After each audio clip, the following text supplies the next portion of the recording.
Okay. So, can you see me? Ayan, good morning. Good morning, my dear senior high school students. So, for today, we have so much to learn. So, madami tayong pag-aaralan. So, madami tayong i-discuss na hindi naman academic. This is something that could help you with your future. So, I will be your sharer or speaker for the first module, Road to the Right Choice. So before I start, I hope you ate your breakfast already. Sana gising na because this one will involve tips and considerations on how you could make the best choices for your future. So while I'm sharing my screen, okay? So I hope you have been considering the choices that you've been doing in the past few days, and these choices actually affect your life. So here we have, okay, Road to the Right Choice. So again, this is Cindy Sikat, your speaker for today. So as you can see, there are people, yeah, trying to climb up this ladder of success. And of course, there will be struggles, there will be thinking, there will be the time to do the actions, but definitely there are times where you have to make your choices until you make it to the top. So of course there's no shortcut to the right choice. There's no shortcut to the road to the right choice. Okay? What are we talking about? So let's talk about the beginning. Okay, let's have the introduction. So according to Eleanor Roosevelt, I am convinced that every effort must be made in childhood to teach the young to use their own minds. For one thing is sure, if they don't make up their minds, someone will do it for them. So what does this mean? Okay, I'm sure you have your respective interpretations. Ano ba ibig niya sabihin dito? So sabi niya, we as teachers, adults, and all the people who are guiding children, the learners like you, should do everything para maturuan kayo kung paano niyo gamitin yung minds niyo, kung paano kayo makapag-isip. Kasi if hindi kayo makapag-isip at you can make your own decisions, people will decide for you. And that's true. Okay? If you won't be able to come up with your own choices, other people will make the choices for you. And you cannot be guaranteed kung magandang choice ba yun or hindi for you. Always remember that. Okay? So, if you would consider, if there are things that are left freely, halimbawa kahit na lang yung lupa na let's say kunwari walang gumagamit, okay? Yung may-ari hindi niya muna ginagamit. Even if that's the case, no choices are made. Some other people will do the choosing, will do the choices.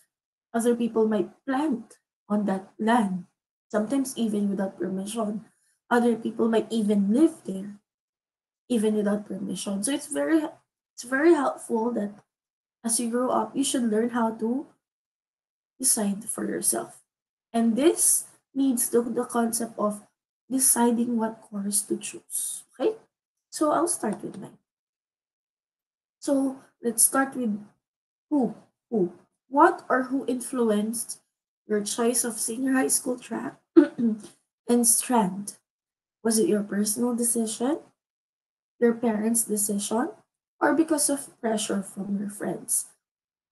So there are several students that I met even before they entered senior high school na kapag tinanong mo sila, ano yung track na kukunin mo? Gas ba or TVL? And they would usually say, ay, doon ako dun sa gas kasi nandun yung mga friends ko. Or nandun ako sa TVL kasi sabi ng ate ko yun yung madali. Or doon ako sa TVL kasi gusto ko magluto. Or gusto ko sa gas kasi hindi ko feel magluto. Or nagpunta ako ng gas kasi gusto ng nanay ko maging teacher ako. Or nag-take ako ng gas kasi gusto ng ate ko mag-business ad ako or mag-engineering ako. Let's be mindful that supposedly we have the more specific strands for engineering or accountancy courses. But then again, we have gas and TVL. Okay? So, these influences actually result to the choices that you make. So kaya nga sabi, you have to be mindful of their choices, or else other people will do it. Which among this would be the best choice sa tingin nyo?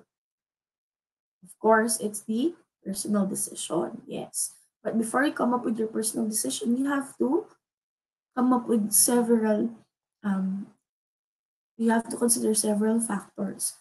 Siyempre, consider mo yung decision ng parents mo, consider mo din yung mga ibang factors before you choose your track or strand. Pero sana, as much as possible, even if you want to be your friends, you choose that strand because that's what you want and that's what you're capable of. Okay? Or that's what you like. Okay? Like for me, I chose my career, my course in college because of the social factors or financial factors, that it was the course that gave me the chance to have a full scholarship. So iba yung reason ko.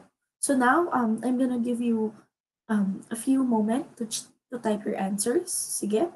Even if I won't read them out loud, at least it would make you think, bakit ka nga ba nandito sa track na to?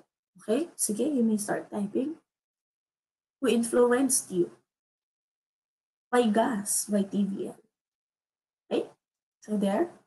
So while you're typing, sige, this session intends to make you think about the choices that you made. And I hope na makakatulong to for you to come up with a good decision when you choose your course. Okay, next. On my end, I chose to challenge poverty during my time. I chose to go beyond our limits. Again, kasi kapag may financial restraint, alam mo naman, kapag may pagkukulang sa pera, may mga limits, mas maraming limits. And of course, to test my ability, as I've mentioned, there's the scholarship involved in the process of studying, na kung di mo ma-maintain yung grade mo, mawalan ka ng scholarship. And kung mawalan ka ng scholarship, hindi ka na makakapag-aral. Okay? So please bear in mind that life is a choice. You being alive at the moment is a choice. You choosing to listen right now is a choice. You being mindful about the future decisions right now by listening is a choice. So life is all about choices. Yes. So moving forward, thank you for the responses. Okay, ayan. Here we have the career and life choices that, according to our module, we have these following factors that affect kung paano tayo mamili or mag-decide sa buhay. We have the personal, family, and social. So under personal, we have skills and abilities, interests and personality types, life roles, previous experiences, and childhood fantasies. For family, we have parental influence, beliefs and traditions, financial resources, and of course, for social, we have the influence of friends and peers, influence of media or technology, and industry demands and expectations. So we'll get into details sa mga factors na naibigay dyan. Okay? Personal factors, because you matter a lot. Okay? So let's have the first one, which is the skills and abilities. Madalas itatanong sa inyo kapag um, nag-apply kayo sa work, what are your strengths and weaknesses? What are your skills? Ano ang kaya mong gawin? So it's important that as early as now, you know your skills and abilities. Why? When individuals are in jobs best suited to their abilities, they perform their best and their productivity is the highest.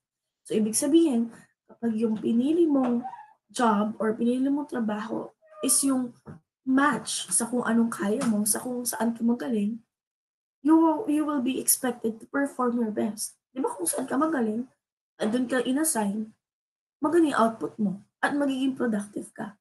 Okay? There boils down the Parsons trait and factor theory of occupational choice, na ipapakita ko in a while, and the importance of knowing your skills and abilities. So, hindi naman pwede, anong skill mo? Kaya kong magmahal kahit ako'y nasasaktan. Walang ganon, sis. Okay? Or if you're gonna be asked, anong skill mo? Um, kaya kong matulog ng buong araw. Okay, sige, skills yan. But then again, we need skills that could match the courses that you want. You need skills that could help you decide on what path to choose. So here is the trait factor theory.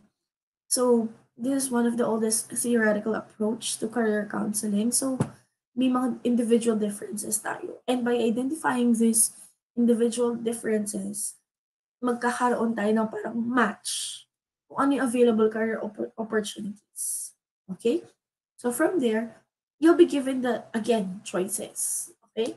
Hindi naman kasi ipipilit sa'yo kung ayaw mo. So kumbaga, lalatagan ka nila ng kung anong pwede sa'yo. And then you try to consider or pick kung ano yung gusto mo, kung ano yung kaya mo, at ano yung sa tingin mo makakapag pa-interest sa'yo. Okay? There. Next. Let's have interests and personality type. Okay, napaka-importante yan kung anong gusto mo at anong klaseng personality meron ka. So we have Holland's career typology, establishing the classification system that matches one's personality and preferences as well as their characteristics. So merong anim. Rayasek, actually. We have realistic, investigative, artistic, social, enterprising, and conventional.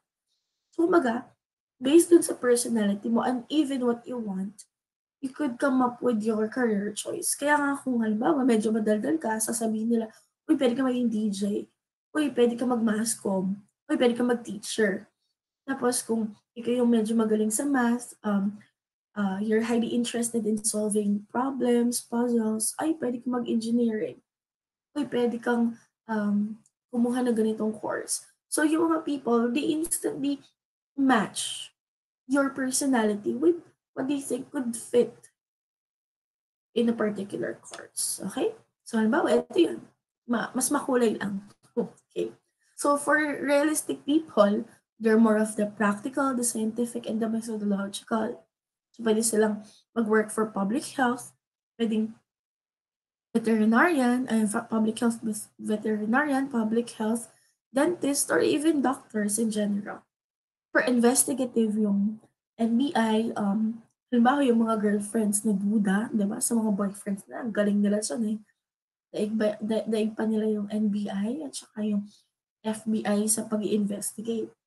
But then if kidding aside, if you are highly investigative, you like to observe, to analyze, and to evaluate, puwede kang epidemiologist. Like for example, right now, okay, yung pandemic, okay, you could like study that. Environmental health specialist, health services researcher, at pwede rin actually investigative journalist. Okay? Artistic, kung ikaw yung tipong you're highly creative, you're like doing new things, you're intuitive, pwedeng public health communication specialists, or pwede kang writer, pwede kang author, you could be an editor as well, I suppose. Okay? For social, you you like to enlighten, to inform, or to train people. You could be an educator. You could be a health promotion specialist. You could also be a social worker. Ang dami, okay? Public servant, okay? For enterprising, you like to influence, persuade, and perform, okay? You could be a businessman. You could be a policymaker. You could be a planner. You could actually be what else? You could actually be a human resource person as well. You could also be there's a myriad of chances for you to come up with decisions for enterprising kasi encompassing siya. Okay? So, yun nga dito, this is anchored on public health, by the way. Again, you could be a public health policymaker or public health planner, okay? Or anything that is connected to that. And lastly is conventional. Kung data-driven ka, analytical ka, detail-oriented ka, you could be a researcher, biostatistician, data administrator, kaya mag-major ka sa math, something like that. Or anything that is connected, accountancy, something like that.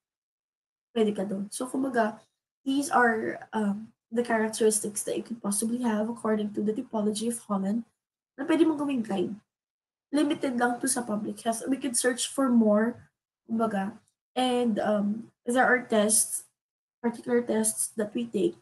Kapag binigay sa yung result, if I'm not mistaken, that's NCAE. Okay? They give you the potential, the possibilities for you, kung ano yung pwede mong i-take, okay? Kasi based dun sa naging resulta ng test, okay? So there. So are we clear with this? Okay, let's move on to the next part. Yan. You have also your life roles, okay? So when you say um, life roles, ito yung mga piniperform mo as an individual. So may role ka sa bahay, sa family, pwede panganay ka, bunso, or gitna, puwede kang breadwinner, puwedeng ikaw yung nag-aaral, puwedeng tagahugas ng pinggan, na kahit di ka man kumain, ang dami-dami mong hugasan, or ikaw na yung huling kumain, pero ang dami pa ring hugasin, something like that. Sa community, even sa work, for those who are already working, okay, you have your specific roles. And yung mga roles na ginagampanan natin, actually nakakaapekto to kung anong kukunin nating course. Ang laking factor ng family at kung anong role mo sa family sa pagkuha mo ng course mo in the future. Kung panganay ka, syempre, you are less likely to take the course na matagal bago matapos, lalo na kung ikaw yung inaasahan. Okay? So for work naman, kung sanay ka sa food service management, more likely ang course na kukunin mo is aligned doon sa experience mo sa work. So Super's lifespan theory presents to us how we think about ourselves when we perform the roles, and how this influence us and how we look at the careers in general, and how we decide for ourselves. So in that case, here is the life rainbow, okay, according to Super. So kung titingnan natin, may mga lifestyle factors like environmental determinants, labor market or employment practices. We also have the situation determinants. Ano ba yung socio-economic status at the moment? Yung historical, like for example, right now, ang laking factor ng pandemic. Like, siguro 5 years ago, you would not have imagined this. And personal, you have the psychological and biological. So, ayun, from growth, exploration, establishment, maintenance, and decline. As a child, yung life role mo as a child, student, leisure, right, yung explore ka, lahat ng nakaka-enjoy, tinitignan mo, citizen kapag established ka na, worker and homemaker or even parent. We swap roles in time, okay? That's why it's very important that we have to make the right choice in life. Okay, next. Childhood. Ito, nung bata ako, siyempre, yung teacher mo tatanong ka, what do you want to be when you grow up? So, nag-drawing ako, na teacher daw ako, kunwari. And ewan ko kung na-experience niyo pa to na yung kayo magkakalaro, magti-teacher-teacheran kayo. I usually teach. And voila, I'm here teaching. Okay? So, I have to ask you, kahit magsulat lang kayo sa papel or mag-chat kayo dyan, what did you want to be when you were young? Nung bata ka, ano yung gusto mo maging laki mo? And there's a possibility na mag-change yan given your age. Now, what do you want to be when you grow up? So there's a change, there's a swap, okay? So what led to that change? At bakit nagbago ang isip mo? Okay? Feel free to type, okay? Para makapag-reflect kayo. Okay? Next. Social cognitive career theory. The social cognitive career theory, we are likely to consider continuing a particular task we have a positive experience doing it. Okay, so we're talking about experiences. So this could be job of the family or parents na, halimbawa, kung yung mama mo teacher, you have the high chances na papag-check ka niyan, or you have the high chances na tutulungan mo siya mag-stapler. And if you have positive experience in doing that, you could continue it. Or if your mom is an entrepreneur or a vendor at nagpapatulong siya sa'yo and you have a positive experience na you found a success in doing that and na-build yung self-esteem mo, you are more likely to continue that. So, ayan. Ito yung tinatawag nilang social cognitive career theory. Ayan, ang daming factors. Personal inputs, background, environmental influences, learning experiences, ayan. Tapos, from the learning experiences, titignan mo yung self-efficacy expectations, interests, choice goals, choice actions, performance domains and attainments, outcome expectations, tapos magkakaroon din ng proximal environmental influences. Okay, ang dami natin pwedeng i-discuss about this in detail, but then again, overview lang. Okay? So next is, uh, we're done with the family factors. Wait. No, we're not yet done with this. Sorry. Technical challenges. Okay. So we're done with experiences. We're done with childhood fantasies, skills and abilities, interests, personality type, and life roles. So ito yung mga personal factors. Okay? Pero if you're gonna ask me how to decide, consider mo lahat ng pwede mong i-consider. Tapos kung ano yung course na parang common denominator na ng lahat, go for it. Okay? So next, we have family because they matter a lot. Okay? Family factors. So parental influence. Pwede siyang intentional or unintentional na inaapektuhan yung mga bata. Like,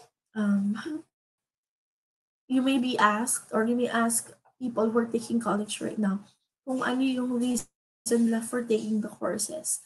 And hindi mo pa rin matatanggal yung sasabihin nila, ito yung gusto ni mama, ito yung gusto ni papa. Okay? That's just fine. As long as gusto mo din. Okay? I'm not antagonizing parents here, pero we have to underscore that ikaw yung mag-aaral. At some point, this is your life. You also have a say in it. Pero syempre, may mga ibang factors to consider. Your parents know best, but you can also share what you want and what you feel. Okay? Another thing that could pave way to parental influence is yung family business.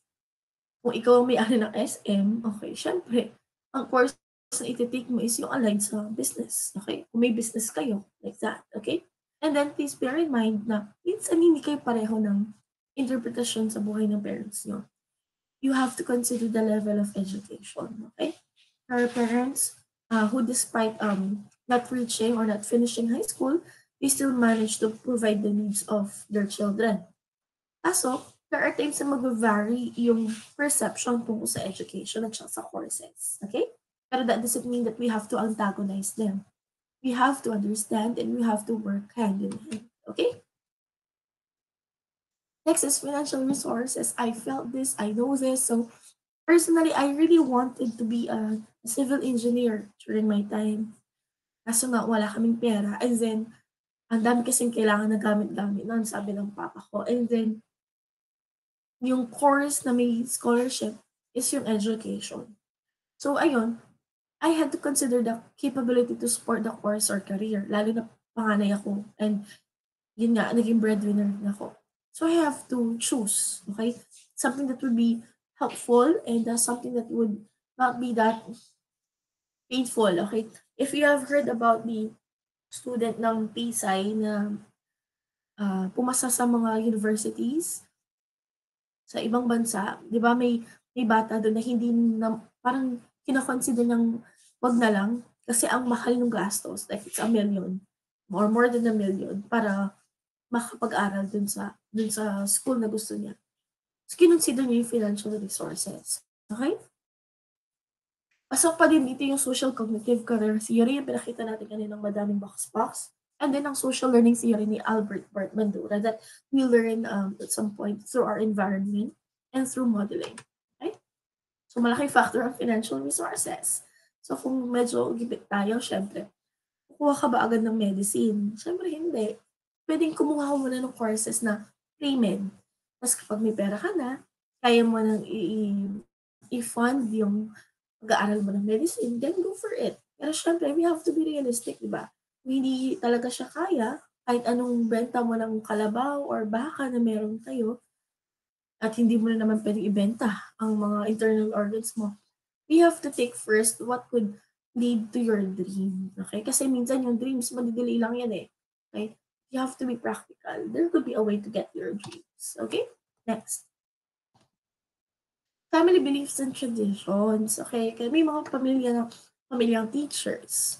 May pamilyang engineers. Okay? May mga pamilyang business people. So, malaking factor din yun kasi na-expose ka din dun sa ganong trabaho kasi nakikita mo kung paano magtrabaho yung mga kasama mo sa bahay. Like, for example, me, ang first choice ko nga dapat is civil engineering kasi my family members are into construction work. Foreman yung lolo ko, electrician yung tatay ko, and the rest of my uncles are construction workers. So that led me to the initial idea of I want to take civil engineering. So, meron din naman na dahil nga na-experience na nila na mag-check or na-experience na nila mag-handle ng business during summer, ayun, mapupunta sila sa ganoong choice. But then again, even if we have the beliefs and traditions, importante pa rin kung ano yung gusto mo, kaya mo, at makakapagpasaya sa'yo. Okay? Next. I hope gising pa. Okay? Social factors. Malaking factor yan to doing the right choice because they're practically everywhere. Okay? We have influence of friends and peers, influence of media and technology, industry demands and expectations. Okay? Influence of media and technology. Okay? This could be positive and negative. So, kumbaga, you are open to a repertoire of information about careers, okay? Experiences of professionals available online. Kahit nga ngayon na professional ako, mas nalalaman ko kung ano yung ginagawa ng ibang mga professionals. Shout out sa mga tambay sa TikTok dyan, yung mga TikTokers out there. Ang dami kong nakikita na yung ginagawa ng medtech, ginagawa ng mga nurses, ginagawa ng doctors, ginagawa ng mga BPO personal, yung mga BPO or call center agents, like that. I could see, okay? You are equally exposed to those as well. But again, a media and technology, double-edged sword siya. It's actually neutral. Pwede siyang maging positive or negative, depende sa gumagamit. So if I were you, take the best out of the media and technology, pag-aralan mo kung anong gusto mo, or it's just a click away. Next is influence of friends and peers. Yun nga, nabanggit natin kanina. Bakit mo tinake itong strand na to? Kasi ba, nandun yung mga friends mo? Bakit mo tinake yung course na to? Kasi ba ito yung kung saan kayo magsasama-sama? So, dun po mapasok ang peer pressure.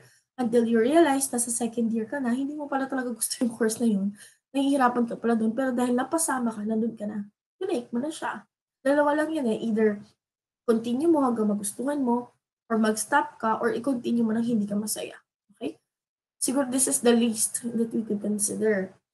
We could also bear in mind that, of course, even if we want to be with our old friends, let's make room to new friends dun sa bagong course. Allow me to share my story concerning my high school friends. So, meron kaming group like you.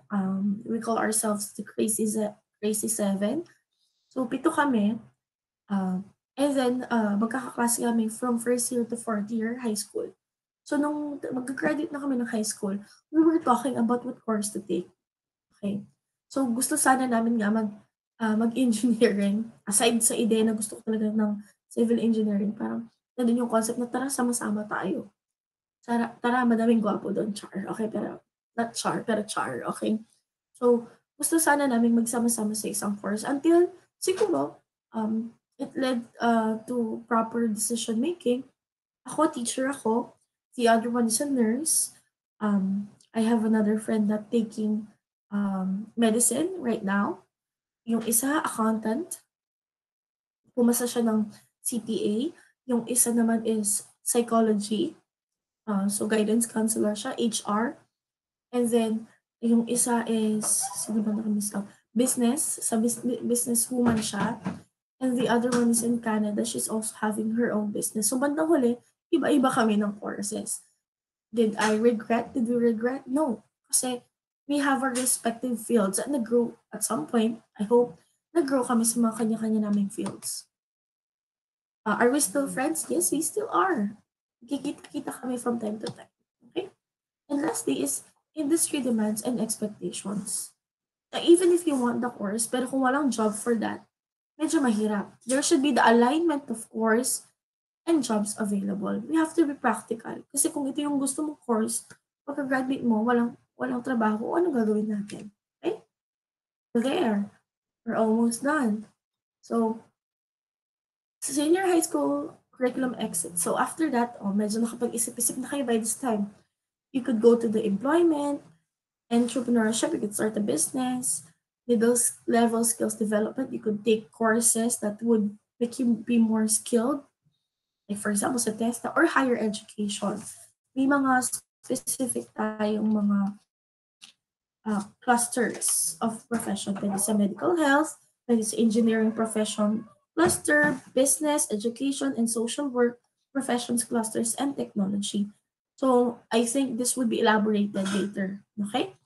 So remember, note pala, choose a job you love and you will never have to work a day in your life by Confucius. So kung gusto mo yung ginagawa mo, hindi mo mafe-feel na nagtatrabaho ka.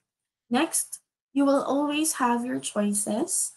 Either make the difficult choice or say that you have no choice. Lagi naman ganun. Sabi niya, wala naman akong choice kaya ginawa ko yung choice eh. Pero meron.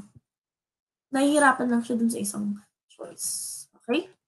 And remember, your choices will affect your life either positively or negatively. But learn the lessons from the experience always. So, ayan. I hope that at some point help you to come up with the right choice as you take the road to your future as you take your senior high school or as you graduate from your senior high school. Okay? So tandaan mo with the choice that you make, you have to consider that that's your life. Okay? But as you consider that that's your life, you also have to consider the people surrounding you. Okay? That's it. And so I hope you've learned from that. Naka-share pa ba? Okay, hindi na. So, that's it po. I hope you've learned. If you have questions, feel free to ask in the chat box or you could also PM me. Thank you.